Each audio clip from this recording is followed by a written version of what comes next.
Hello and welcome back to study for knowledge institute.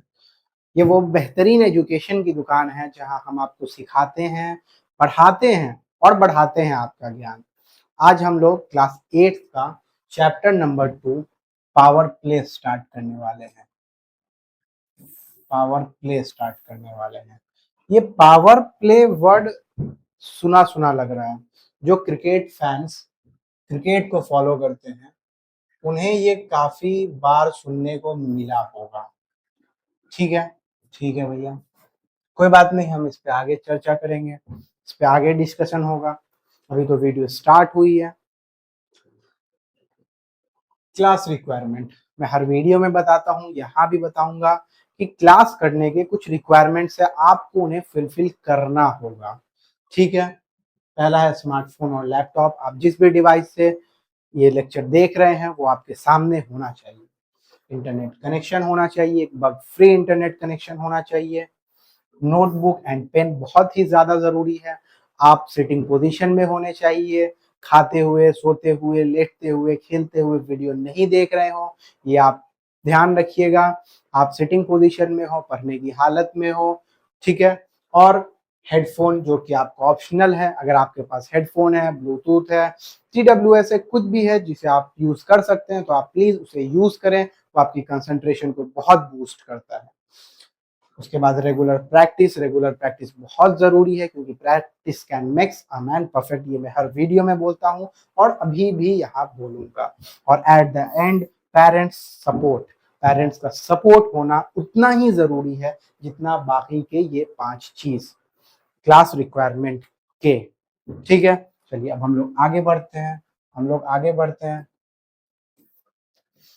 एक फिर नए कोर्स के साथ। मैं आपके सामने हूँ। Learning creates clarity from confusion. Learning सीखना, समझना, देखना, देख करके समझना चीजों को, वो क्लैरिटी पैदा करता है कंफ्यूजन के बनिस्बत। कंफ्यूजन को खत्म करता है, क्लैरिटी को बिल्डअप करता है।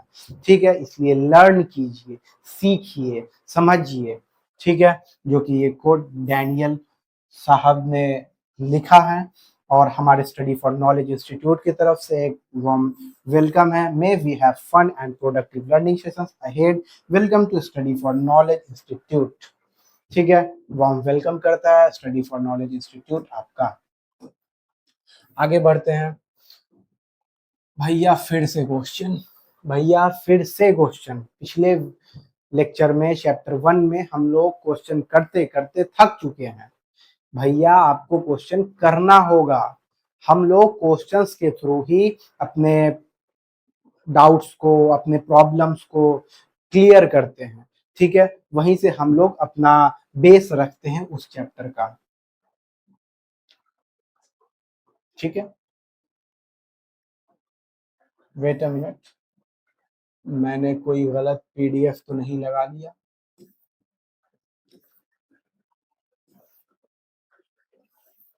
Previous chapter question which expression thickness of sheet of paper. I think मैंने गलत लगा लिया है, गलत PDF लगा लिया है।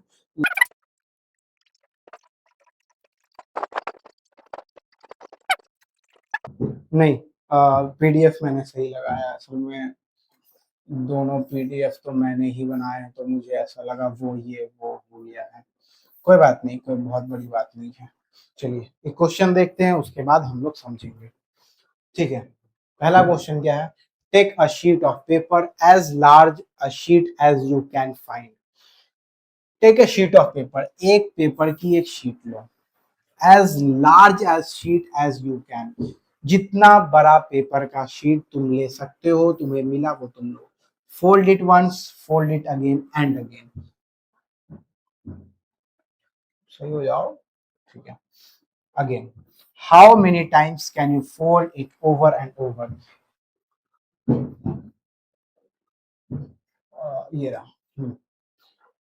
क्या कहना है? एक पेपर लो, जितना बड़ा तुम फाइंड कर सकते हो, तुम्हें जितना बड़ा पेपर मिल सकता है लो, उसको फोल्ड करो, फिर फोल्ड करो, फिर करते रहो और बताओ कि तुम उस पेपर को कितने टाइम फोल्ड करे हो। How many time can you fold it over and over.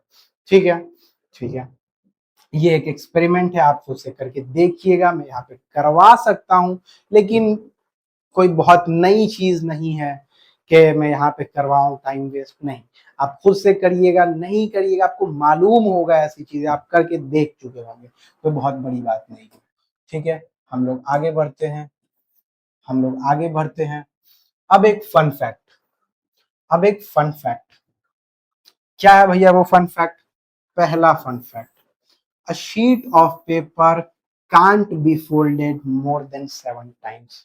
आपने जो वो पेपर फोल्ड किया होगा, मैं गारंटी के साथ कह सकता हूँ, सिर्फ मैं नहीं कह सकता हूँ, स्टडी कह सकती है, साइंटिफिक स्टडी कह सकती है कि एक पेपर को आप 7 टाइम्स से ज्यादा, 7 टाइम्स से ज्यादा फोल्ड नहीं कर सकते हो। 7 टाइम्स से ज्यादा आप उसे फोल्ड नहीं कर सकते हो। ठीक है, ये एक फन फैक्ट है, ट्राई करिए। दूसरा क्या है fun fact, if you can fold a paper of 46 time.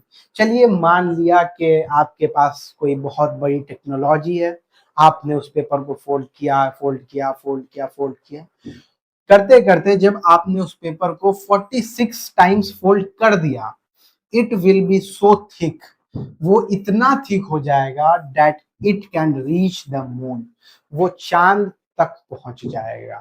वो इतना थिक हो जाएगा, इतना मोटा हो जाएगा कि वो चांद तक पहुंच सकता है। ये दो फन फैक्ट है जो मैंने आपको बता दिया, क्योंकि पढ़ाई के साथ साथ चीजों को जानना जरूरी है, समझना जरूरी है, समझना जरूरी है। प्रीवियस चैप्टर मैंने क्यों लिखा है? अच्छा, ठीक है, प्रीवियस चैप्टर की कोई बात होगी तो इसलिए मैंने लिख दिया, कोई बात नहीं, अब वैसी जरूरत पड़ी तो मैं आगे बता दूंगा आपको, कोई बात नहीं। Question, which expression describe the thickness of sheet of paper after it is folded 10 times? The initial thickness is represented by the letter number 5. 10V, 10 plus V, 2 into 10V, 210, 210V, 102V। सबसे पहले हम लोग अभी chapter के बारे में कुछ बात नहीं की, कुछ खास बात नहीं की, तो हम लोगों के चैप्टर का नाम है पावर प्ले। मैंने स्टार्टिंग में पूछा था कि अगर आप क्रिकेट देखते हैं, अगर आप आईपीएल देखते हैं, क्रिकेट को थोड़ा भी फॉलो करते हैं, अगर T20 मैच है, 20 ओवर का मैच है, तो उसमें 6 ओवर का पावर प्ले होता है। ठीक है, मतलब जिसमें बैट्समैन को बूस्ट के लिए वो पावर प्ले मिलता है। सारे फील्डर्स में सिर्फ 2 ही फील्डर्स 30 यार्ड सर्कल के बाहर रहते हैं। अगर आपने कभी क्रिकेट देखा हो तो ये फील्ड होता है, और अंदर में भी एक 30 यार्ड सर्कल फील्ड होता है। यहाँ पे ये बैटिंग पिच हो गई, इधर से वॉलीबॉल कर रहा है, बैट्समैन बैटिंग कर रहा है, फील्डर इसके अंदर होते हैं। 3, 2, 5, 6, 7, 8, 9, 10, 11, जो भी डॉट मेरे से ज्यादा बन गया, तो 2 ही फील्डर सिर्फ इस 30 यार्ड सर्कल के पिच के बाहर रह सकते हैं during the power play, during the power play. तो क्या यहाँ पे आज हम लोग क्रिकेट खेलने वाले? नहीं भैया, आज हम लोग यहाँ पे क्रिकेट नहीं खेलने वाले हैं। तो इस चैप्टर का नाम पावर प्ले क्यों है? असल में मैंने आप लोगों को प्रीवियस चैप्टर में, वहां पे प्रीवियस चैप्टर मैंने इसलिए लिखा होगा आई थिंक, कि प्रीवियस चैप्टर में मैंने आप लोगों को ये चीज बताया था कि पावर का मतलब क्या होता है। ठीक है, पावर का मतलब क्या होता है भैया? तो हम लोगों ने देखा था किसी भी नंबर के ऊपर में पावर डाला जा सकता है, आइदर वो 2 हो, आइदर वो 3 हो, या 4 हो, या 5 हो, एंड सो ऑन। इसको हम लोग ऐसे भी पढ़ते थे, 2 to the raise to the power 2 raise to the power 2, 2 raise to the power 3, 2 raise to the power 4, 2 raise to the power 5, and so on. तो हम लोग उसी पावर के साथ यहाँ पे खेलेंगे, पावर प्ले करेंगे, ये चैप्टर का मतलब है। हम लोग क्रिकेट नहीं खेलने वाले हैं यहाँ पे। बात समझ में आ गई भैया? बात समझ में आ गई। तो हम लोग उसी पावर के साथ खेलने वाले हैं, इसीलिए हम लोगों के चैप्टर का नाम है पावर प्ले। हाँ, तो हम लोग इस क्वेश्चन को देखते हैं। पहला क्वेश्चन है हमारा, जो भी है, which expression describe the thickness of a sheet of paper. कौन सा एक्सप्रेशन ये बताता है कि पेपर के शीट को जब हम जब हम आफ्टर इट्स फोल्डेड 10 टाइम, जब हम 10 टाइम फोल्ड कर देंगे उसके थिकनेस को क्या कहेंगे? The initial thickness is represented by the letter number we.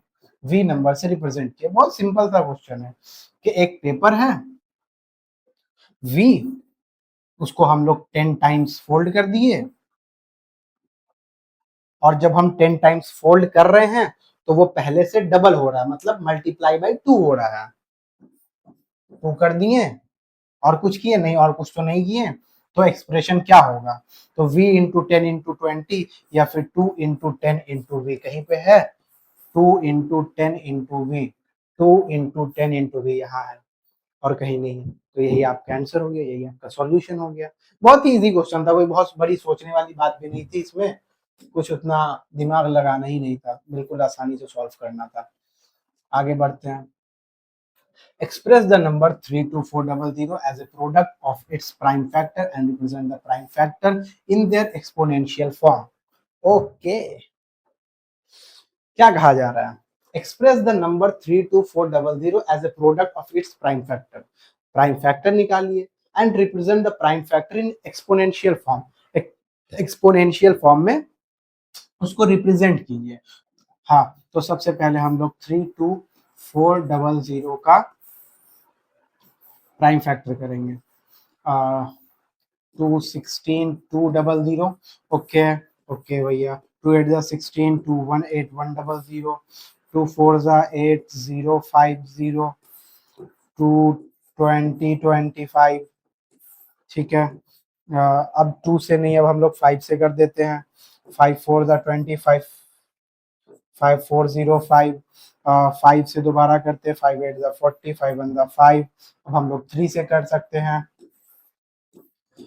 3 2 जा 6, 3 7 जा 21, 3 9 जा 27, 3 3 जा 3, 3 1 जा 3। अब हम लोग इसका प्राइम फैक्टर लिख सकते हैं, बिल्कुल भैया लिख सकते हैं।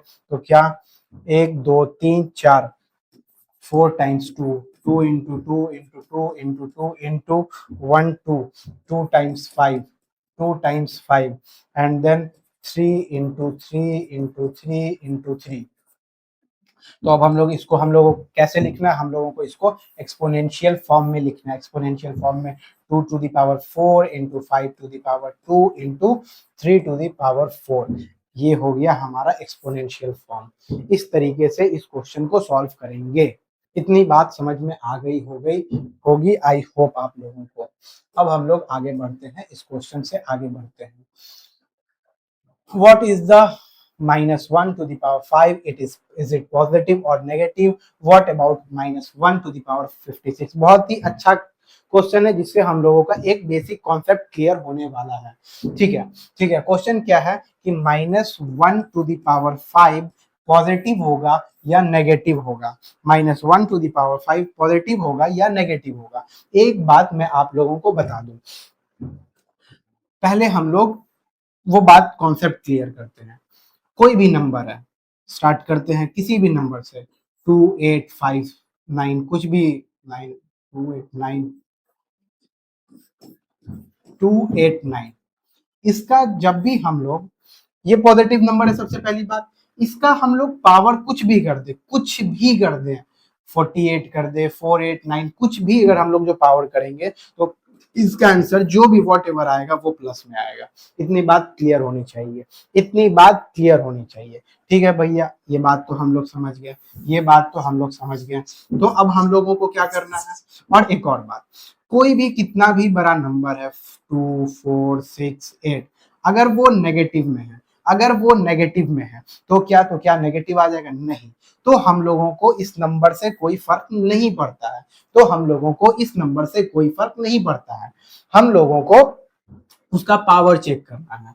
अगर पावर लिखा है 4 6 8 9, अगर पावर ऑड है, अगर पावर ऑड है, पावर दो होगा, एक ऑड होगा एक इवन होगा। अगर पावर ऑड है यानी 1 3 5 7 9 है, जो 2 से डिविजिबल नहीं है, तो वहां पे वो माइनस ही रह जाएगा, वहां पे वो माइनस ही रह जाएगा। और अगर इवन है तो वो पॉजिटिव में चेंज हो जाएगा, ये नंबर पॉजिटिव में चेंज हो जाएगा। ठीक है भैया, तो क्या -1 पे जो पावर 5 है ये ऑड है या ये इवन है। अगर ये ऑड होगा तो ये -1 ही रह जाएगा। अगर ये इवन होगा तो वो पॉजिटिव में चेंज हो जाएगा, जैसा कि मैंने यहाँ बता दिया। तो पावर 5 ये ऑड है या इवन है, तो ऑब्वियस है भैया ये तो ऑड है, तो ये -1 ही रह जाएगा। ये तो हो गया शॉर्ट आसान वाला तरीका जो मैंने आपको बताया।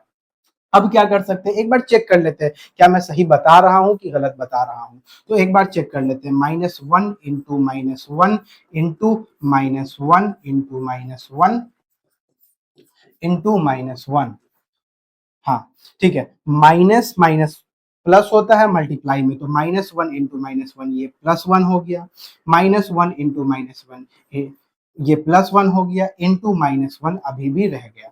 ठीक है भैया, 1 इंटू 1 1 हो गया, इंटू -1 यानी 1 इंटू 1 तो 1 हो गया, लेकिन अभी भी एक साइन माइनस का बच जा रहा है, तो यहाँ पे -1 हो गया। लेकिन अगर यहाँ पे ये +6 मतलब पावर में 6 रहता, यानी एक और बार -1 होता, यानी यहाँ पे एक और बार -1 होता, तो हम लोगों को पॉजिटिव में आंसर मिलता। आपको बात समझ में आ गई होगी, आई होप।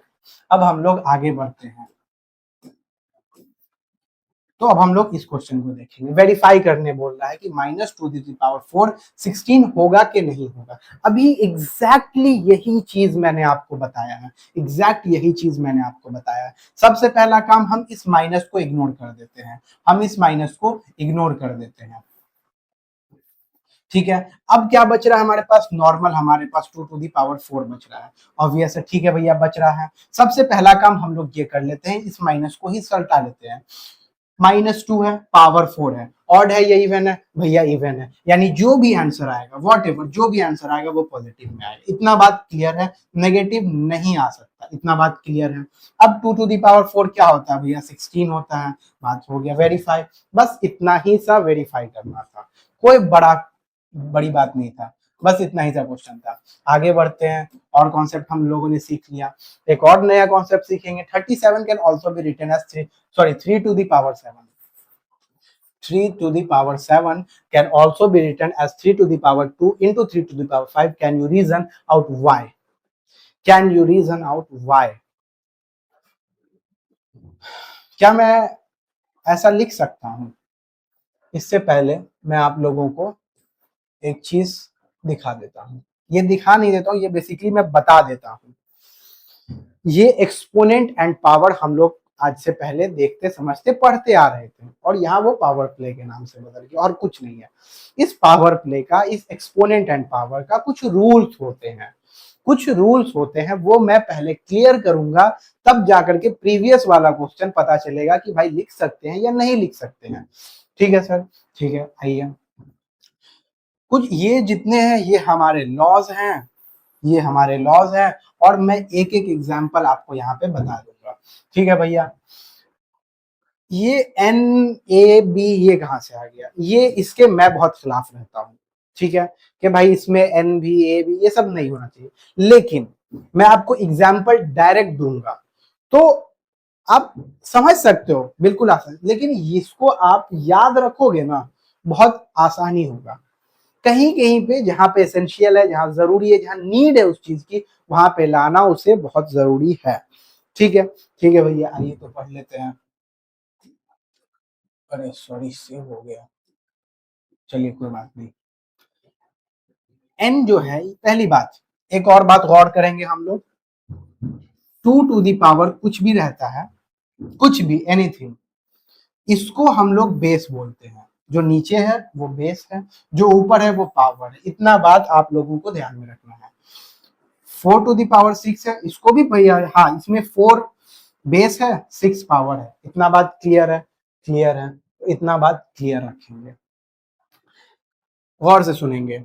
जब बेस सेम हो, जब बेस सेम हो, पावर अलग अलग हो, तो पावर ऐड हो जाता है। नहीं समझ में आया, कोई बात नहीं, एक बार फिर से देखेंगे, फिर एग्जाम्पल पे जाएंगे। ठीक है, एक बार फिर से देखते हैं। जब बेस सेम हो, पावर अलग अलग हो, तो पावर ऐड हो जाता है। एक एग्जाम्पल मैं आपको बताता हूं, 2⁻4 है plus 3⁻7 sorry 2 to the power 6 है, तो बेस सेम है, यहां भी 2 यहां भी 2, हाँ भैया सही है। तो ये पावर 4 प्लस पावर 6 ये ऐड हो जाएगा 4 प्लस 6, इसका क्या आउटपुट निकल करके आ रहा है 2 टू द पावर 10।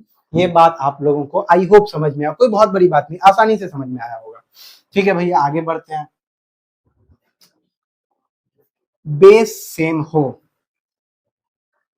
पावर अलग अलग हो, बट डिवाइड में हो। यहां मल्टीप्लाई में था इसलिए जाके प्लस हुआ, यहाँ डिवाइड में है तो माइनस होगा। सेम वही चीज है, सेम यही चीज है, कुछ अलग नहीं है, बस यहाँ मल्टीप्लाई में था तो पावर ऐड हो गया, यहाँ डिवाइड में है तो पावर माइनस होगा। इतना बात क्लियर है? हाँ भैया इतना बात क्लियर है। एक एग्जांपल देखते हैं, 2 पे पावर 4 है डिवाइडेड बाई, सॉरी यहाँ पे इनटू नहीं, यहाँ पे मल्टीप्लाई, 2 टू द पावर 4 है divided by 2 to the power 2 है, तो बेस तो सेम ही रहेगा बट 4 माइनस 2 हो जाएगा। क्यों माइनस क्यों हुआ? क्योंकि यहाँ पे डिवाइड है, 4 माइनस 2 2 टू द पावर 2 हो गया।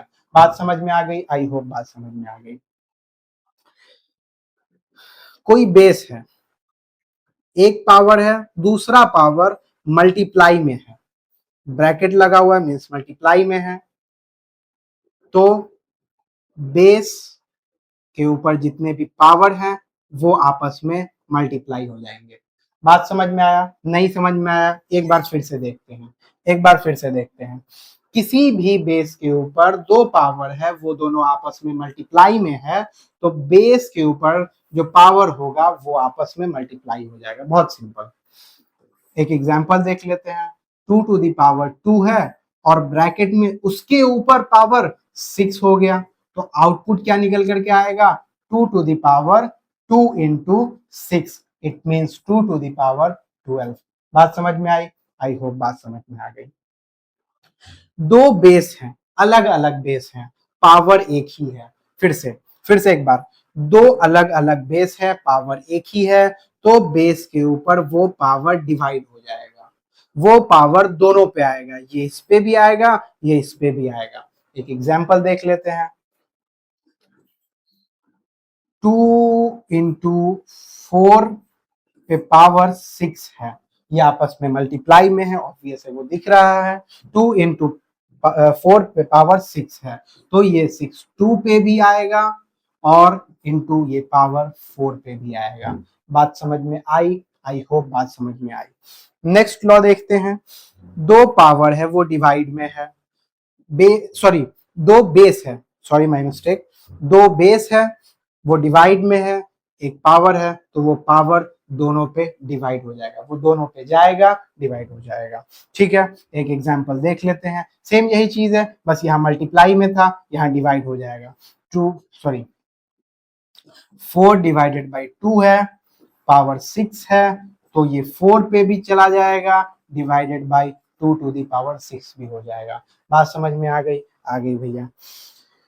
कोई बेस है उस पे कोई पावर माइनस में है, n पे पावर माइनस a है, इसका मतलब 1 upon n to the power a हो जाएगा। बस वो जो बेस और पावर दोनों थे उसमें से यहाँ से माइनस हट जाएगा और वो नीचे 1 अपॉन में चला जाएगा। एक और एग्जांपल देख लेते हैं, 4 टू द माइनस पावर 2 है, तो ये क्या हो जाएगा 1 to the power 1 upon 4 to the power 2 हो जाएगा, ये माइनस हट गया 1 अपॉन में चला गया। बात समझ में आ गई? आई होप बात समझ में आ गई होगी, इसका स्क्रीनशॉट आप ले लो।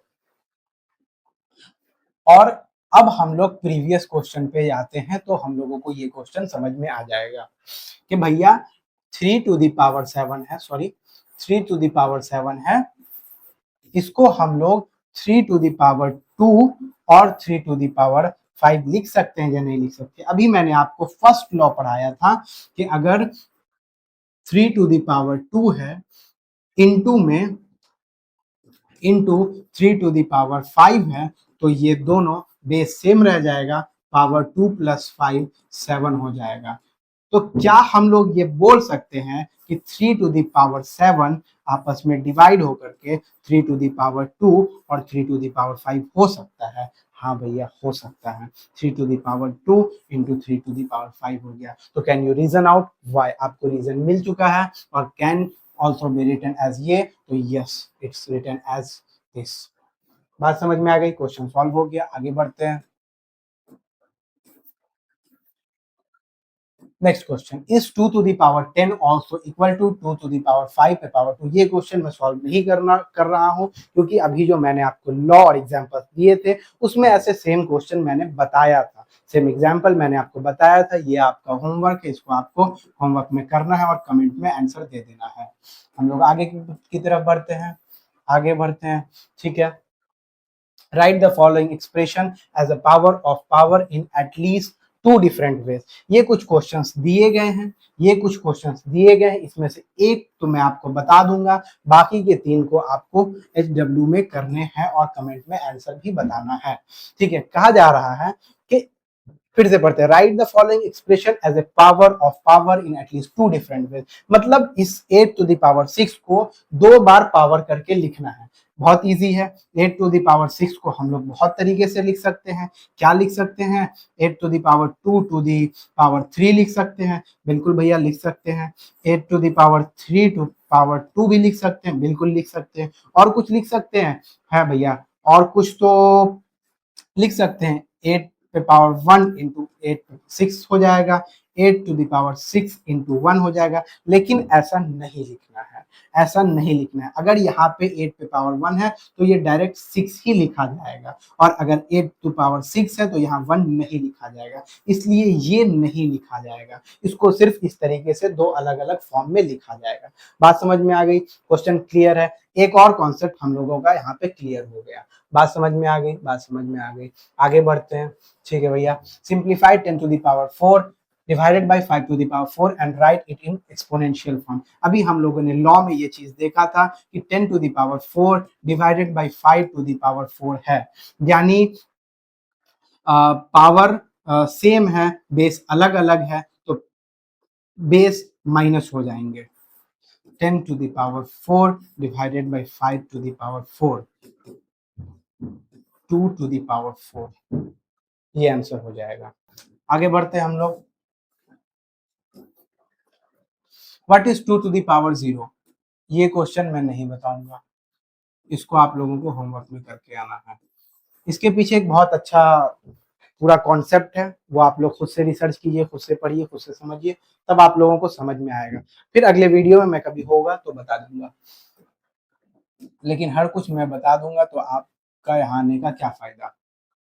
What is P to the power 3, P to the power -10? कोई बहुत बड़ी बात नहीं है, हम लोगों ने पढ़ा है, बेस सेम है, पावर अलग अलग है और मल्टीप्लाई में है तो पावर को ऐड कर देंगे। P to the power 3 into P to the power -10, यानी P उसी तरह रह जाएगा, 3 प्लस -10 हो जाएगा। साइन देके घबराने वाली बात नहीं है, P3 -10 हो गया, यानी P to the power -7 आ गया। अगर इसको और एक्सटेंड करना है तो माइनस में है, क्योंकि 1/P to the power 7 हो जाएगा। ये दोनों सही आंसर है। बहुत ही सिंपल सा आंसर था, कोई बहुत बड़ी बात नहीं है, आप इसे स्क्रीनशॉट ले सकते हैं, लेकिन आपको साथ में सॉल्व करते हुए भी चलना होगा। Linear growth versus exponential growth, ठीक है, ठीक है। बहुत एक मजेदार नया सा कॉन्सेप्ट है, बहुत इजी है, लेकिन लीनियर और एक्सपोनेंशियल नाम से ही बहुत कुछ क्लियर हो जा रहा है। एक्सपोनेंट एंड पावर हम लोग पढ़े थे, एक्सपोनेंट एंड पावर मतलब कुछ मल्टीप्लाई टाइप, और लीनियर मतलब कुछ सीधा सीधा बिल्कुल कुछ उसी टाइप का है, बिल्कुल कुछ उसी टाइप का है, ठीक है। लीनियर ग्रोथ का मतलब क्या होता है? लीनियर ग्रोथ का मतलब, अगर सिंपल लैंग्वेज में मैं बताऊं, किसी भी चीज को ऐड ऑन करते चलना, किसी भी चीज को ऐड ऑन करते चलना। बट एक्सपोनेंशियल ग्रोथ का क्या मतलब हुआ? किसी भी चीज को मल्टीप्लाई करते चलना, किसी भी चीज को मल्टीप्लाई करते चलना। बात समझ में आ गया? एक बहुत बेसिक सा एग्जांपल मैं लेता हूं। क्या भैया, अभी हम लोगों ने फन फैक्ट में एक चीज पढ़ा था कि अगर हम लोग एक पेज को, एक पेपर को, एक शीट को 46 टाइम्स फोल्ड करेंगे तो मे बी हम लोग मून के डिस्टेंस तक पहुंच सकते हैं। ये जो हमारा एग्जाम्पल था, ये हमारा एक्सपोनेंशियल ग्रोथ का था, क्योंकि वहां पे ये नहीं बताया जा रहा कि एक पेज के ऊपर, एक शीट के ऊपर दूसरा शीट, तीसरा शीट, नहीं, एक को फोल्ड करो और फिर डबल कर दो, यानी मल्टीप्लाई हो रहा है, इंटू 2 हो रहा है। तो वहां से हम लोगों को मालूम चल रहा है कि वो एक्सपोनेंशियल ग्रोथ का एग्जाम्पल है। और लीनियर ग्रोथ तो बहुत सिंपल है, किसी भी चीज को प्लस करते चलने पे उसको हम लोग लीनियर ग्रोथ कहते हैं। इतना बात क्लियर है? बिल्कुल क्लियर है। ठीक है भैया, आगे बढ़ते हैं। बस हो गया, इतना ही था हमारा ये इस चैप्टर का बेसिक्स, जो हम लोगों ने ऊपर ऊपर की बातें समझ ली है। ठीक है, कोई बहुत आसान सा चैप्टर था, इजली, बहुत इजी तरीके से हमने इसे समझा। Feel free to get in touch with me, contact me for any question और क्लैरिफिकेशन। आपको कोई भी तरीके की दिक्कत हो, परेशानी हो, प्रॉब्लम सॉल्विंग हो, क्वेश्चन में दिक्कत हो, पढ़ाई से रिलेटेड हो नहीं हो, आप हमसे हमारी वेबसाइट www.studyforknowledge.com पे विजिट कर सकते हैं, वहां से हमें कॉन्टैक्ट कर सकते हैं। और टेलीग्राम हमारे study for knowledge 6 to 8 Telegram से हम कॉन्टैक्ट कर सकते हैं। वहां पे आप डाउट सेशन पूछ सकते हैं, जो भी डाउट्स हो वो आप पूछ सकते हैं, मैं रिप्लाई देने की, डाउट सॉल्व करने की पूरी पूरी कोशिश करूंगा। यहाँ तक वीडियो देख चुके हो तो लाइक शेयर सब्सक्राइब जरूर कर दो। Thank you so much for watching.